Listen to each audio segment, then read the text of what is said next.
أعوذ بالله من الشيطان الرجيم. بسم الله الرحمن الرحيم.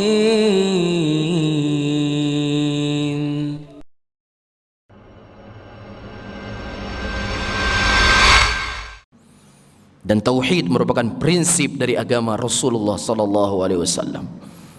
Disebabkan tauhid adanya kita di muka bumi ini, Allah Subhanahu wa taala menyebutkan prinsip ini dalam Al-Qur'anul Karim. Wa ma khalaqtul jinna wal insa illa liya'budun. Dan tidaklah aku menciptakan jin dan manusia kecuali untuk mereka beribadah kepadaku, kata Allah. Allah menciptakan kita bukan untuk sekedar makan. Allah menciptakan kita bukan untuk sekedar mencari harta, tetapi Allah Subhanahu wa taala menciptakan kita semuanya untuk kita menghambakan diri kita kepada Allahu Rabbul Alamin. Dan disitulah hakikat kemerdekaan seseorang. Ketika seseorang masih diikat, ya, bukan dari ikatan Allah, maka wallahi dia masih menjadi budak dan dia belum menjadi orang yang merdeka. Tapi orang yang merdeka, dia menghambakan dirinya kepada Allah Subhanahu wa taala. Dia serahkan seluruh hidupnya hanya untuk Allah. Inna salati wa nusuki wa mahyaya wa mamati lillahi rabbil alamin.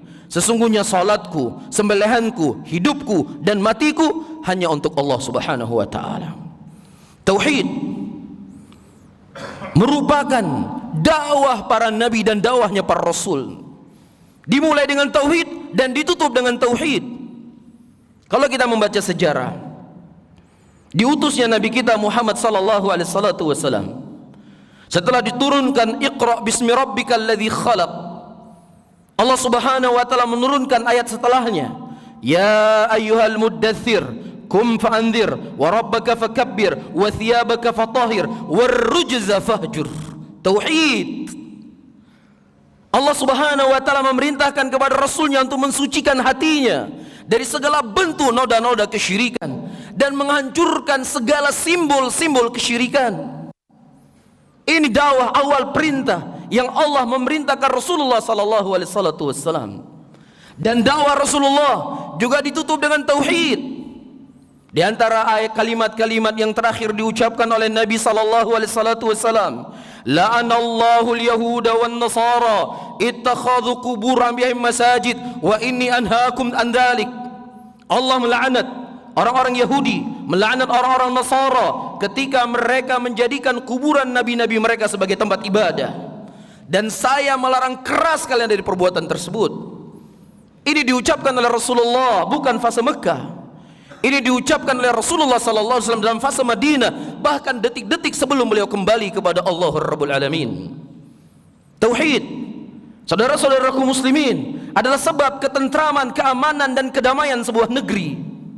Allah Subhanahu wa taala menyebutkan dalam Al-Qur'anul Karim, wa'adallahu alladhina amanu minkum wa amilus salihat la yastakhlifannahum fil ardi kama istakhlafal ladzina min qablihim. Allah telah berjanji kepada orang-orang beriman dan orang-orang beramal saleh, Allah akan berikan kepada mereka kepemimpinan, Allah akan menguatkan agama yang mereka ridhoi, dan Allah akan memberikan kepada mereka keamanan.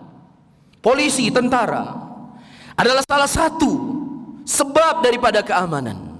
Tapi kuatnya polisi, kuatnya tentara, ketika tidak disertai dengan ketauhidan pada masyarakat tersebut, wallahi keamanan bukan di pihak mereka, tapi keamanan adalah jaminan dari Allah Rabbul Alamin.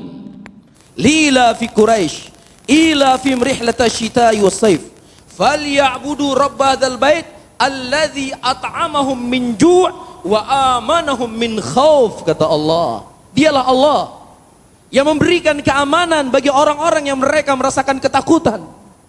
Keamanan itu milik Allah. Allah yang memberikan kepada sebuah negeri. Dan Allah telah menentukan jalan keamanan dan ketentraman dalam sebuah negeri. Allah sebutkan dari ayat yang saya baca tadi.